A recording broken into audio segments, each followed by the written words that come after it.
हम हैं कि रिश्तों को निभाने में लगे हैं, कुछ लोग हैं जो दिल को दुखाने में लगे हैं।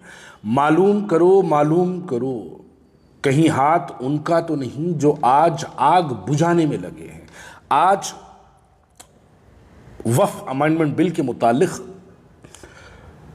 एक प्रोपेगेंडा फैलाया जा रहा है कि जो वक्फ के लुटेरे हैं, आज वो लुटेरे पूरे हिंदुस्तान को ये दिखाने में जो है मसरूफ़ है कि वो लोग हकीकी तौर पर वक्फ की प्रॉपर्टीज़ का तहफ़्फ़ुज़ करने वाले लोग हैं।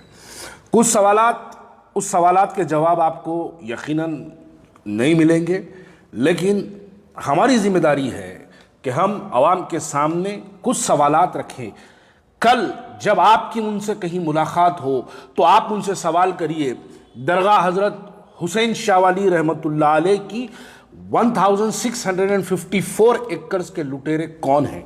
आप 1994 से लेकर आज तक, मैं मजलिस इत्तेहादुल मुस्लिमीन की बात कर रहा हूं, असदुद्दीन अवैसी साहब 1994 से वक्फ बोर्ड के मेंबर हैं और हज़रत हुसैन शाह वाली रहमतुल्लाह अलैह 1654 एकड़ आपकी सरपरस्ती में लूटी।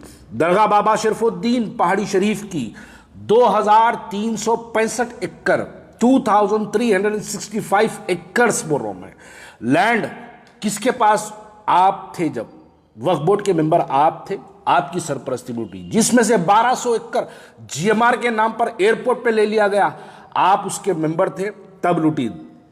दरगाह फकीर मुल्ला 1200 एकड़ जमीन कब लूटी, आप उसके वक्फ बोर्ड के मेंबर थे तब लूटी। गोटाला बेगमपेट 20,000 करोड़ की प्रॉपर्टी, 20,000 करोड़ रुपयों की प्रॉपर्टी लूटी, तबाह हुई कब, जब आप वक्फ बोर्ड के मेंबर थे। सिकंदरपुर 639 एकड़ लैंड हाई कोर्ट के अंदर हम हारे, हमारी वक्फ बोर्ड की लैंड कब्जा हो गई, हाई कोर्ट के अंदर हारे। वक्फ बोर्ड हाई कोर्ट के अंदर पार्टी तक नहीं बना, सुप्रीम कोर्ट में अपील के लिए तक नहीं गया, इसलिए वो जमीन हम हारे कब, जब आप वक्फ बोर्ड के मेंबर थे। संगारेड्डी में दीनदार खान मस्जिद के तहत 100 एकड़ जमीन मेन रोड के ऊपर हम वो केस हारे, वक्फ की जायदाद हमारी लूटी कब, जब आप वक्फ बोर्ड के मेंबर थे। दरगाह हजरत इब्राहिम बल्खी की 900 एकड़ की जमीन कब लूटी, जब आप वक्फ बोर्ड के मेंबर थे तब लूटी। मस्जिद अलमास चोडुप्पल पे 443 एकड़ लैंड, उस्मान अल हाजरी हमारा बड़ा भाई कोर्ट से वहां पर स्टे ऑर्डर लेके आया, स्टे ऑर्डर लाया तो उसका स्टे ऑर्डर वेकेट कराए, स्टे ऑर्डर वेकेट कराए, वक्फ बोर्ड उसके अंदर पार्टी तक नहीं बना वक्फ बोर्ड स्टे ऑर्डर लाने के लिए। उसके बाद आज 443 एकड़ लैंड हमारी लूटी कब, जब आप वक्फ बोर्ड के मेंबर थे। आपसे मैं सवाल करता हूं, बताइए vintage palace, Mahboob pride, crown palace, KS palace, ये किसकी जमीन पे है, वक्फ की प्रॉपर्टी पे है। PIL नंबर 124 ऑफ 2015 डिमोलिश करो बोला हाई कोर्ट, उसके बावजूद आप KTR की धोती पकड़ के आप रोक के रखे थे उसको, इस वास्ते वो प्रॉपर्टी पर डिमोलिशन नहीं हुआ। उसके बाद हमारा भाई उस्मान अल हाजरी सेम फिर विंटेज पैलेस के लिए एक नया PIL कंटेम्प्ट फाइल करे, कंटेम्प्ट नंबर 1742 ऑफ 2017, जिसके अंदर हाई कोर्ट कंटेम्प्ट डाला, BRS की हुकूमत थी, आप उसके KTR को पकड़ के और वक्फ की जायदादों पर जो कब्जेदार है उन लोगों को ना हटाने के लिए आप अपना कार्रवाई, जब उसकी धोती पकड़ के अपने ये ब्लैकमेलिंग के काम, आपके वक्फ की जायदादों के तबाही जो करे, आप लूटे करे, इसके ऊपर एक्शन नहीं होना बोल के जाके आप वक्फ के चीफ मिनिस्टर के सामने अपने घुटने टेक देते। उसके बाद आज जब रेवंत रेड्डी आया फिर जाके उसकी धोती पकड़ लिए, इस वास्ते पकड़ लिए कि आपको फिर से कोई प्रॉब्लम जो है गवर्नमेंट की तरफ से क्रिएट नहीं होना, इस वास्ते आप जाके झुक गए।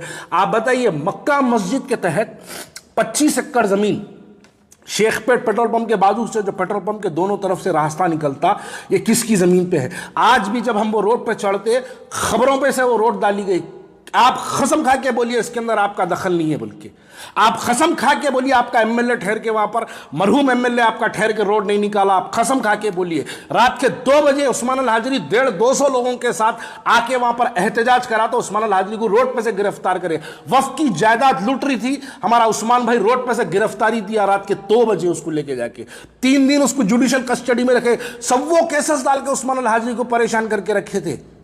वक्फ की जायदादों के तहफ्फुज करने वाले शहर के अंदर आज खामोश बैठे हुए हैं, लेकिन वक्फ के लुटेरे आज महबूब नगर जाके वहां पर तकरीर कर रहे हैं, जज्बाती तकरीर कर रहे हैं, वहां पर तकरीर करके जो है बोल रहे हैं कि वक्फ के लिए हम मर जाएंगे, लुट जाएंगे।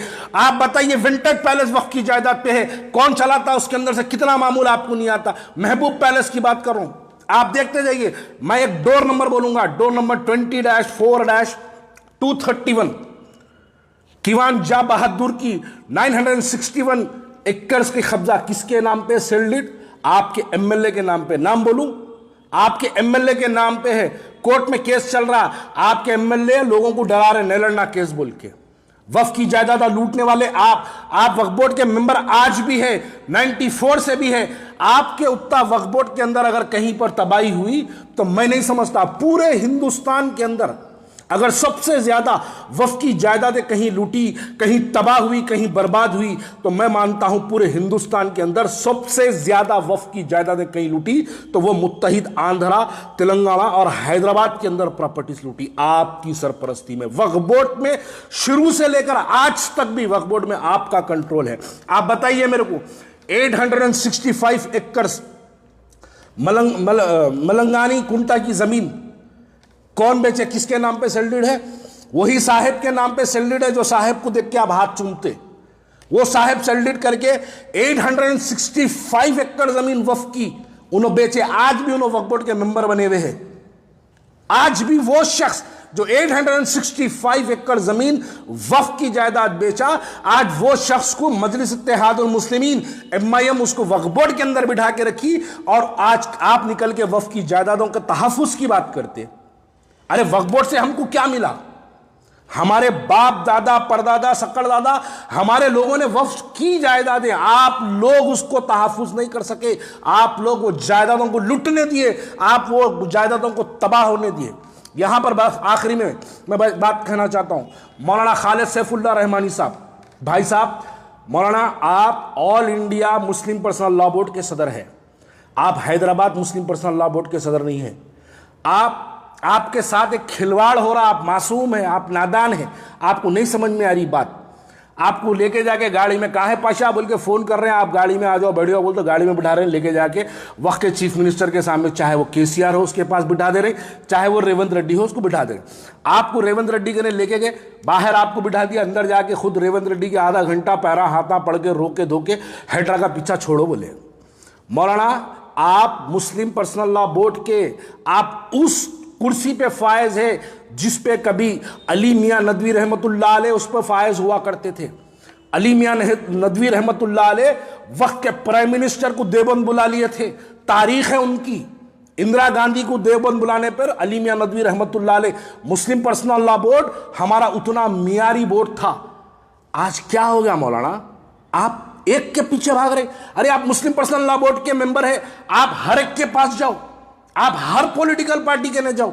आप क्या कोई पॉलिटिकल पार्टी के इफ्तिदाई के सदर है? आप मुस्लिम पर्सनल लॉ बोर्ड के सदर है। आप आवाम से बात करिए, आप ये लीडरों की बातों में आके चीफ मिनिस्टर को नुमाइंदगी करने रहा। आपको तो खाली पेश किया जा रहा, आपको तो खाली एक लेके जाके सामने खड़ा कर रहे हैं आपको, लेकिन आपकी लेके जाके सामने आपको दिखा रहे बात वो हो रही। KCR को भी आपको लेके गए KCR के पास, लेके जाके KCR को बोले मुसलमानों का गंपा गुत्ता दे दो, हम मुसलमानों के ओटा आपको दिलाए थे, देखो मुस्लिम पर्सनल लॉ बोर्ड है, देखो फलाने मशाइख है, ये फलाने उलमा है, सब को ले आए। 184 उलमाओं के साइना करके लेटरा दिए, लाइनों को साइना करके लेटरा अखबारों में तक छापे, हम TRS की तायद करें, हम TRS की तायद करें। हार गए। आपकी तायद के बावजूद मुसलमान आपके आवाज को नहीं सुन के, मुसलमान आपके ऐलान के खिलाफ अपने वोट का इस्तेमाल करा। संभलने का वक्त है आपके लिए, आप संभलिए। आप मुस्लिम पर्सनल लॉ बोर्ड के मेंबर हैं तो आप उत्तर प्रदेश जाके बात करिए, आप बिहार जाके बात करिए, आपका मुकामी बिहार का है, आप बिहार जाके बात करिए, आप महाराष्ट्र जाके बात करिए। आप खाली हैदराबाद के 4 गलियों के आप मुस्लिम पर्सनल लॉ बोर्ड के मेंबर नहीं है, आप all India Muslim personal law board के सदर है मौलाना। आप अपनी काम करिए, आप खाली एक के पीछे भागने से काम बनने वाला नहीं है। बस ये लोग तो आज इनकी जब तकरीरें सुनता हूं, एक आखिरी लफ्ज इनके बारे में कहना चाहता हूं। सरे मेंबर वो फ़कत ख्वाबों के महल तामीर करता है, गमे मरहम नहीं करता, फ़कत तकरीर करता है।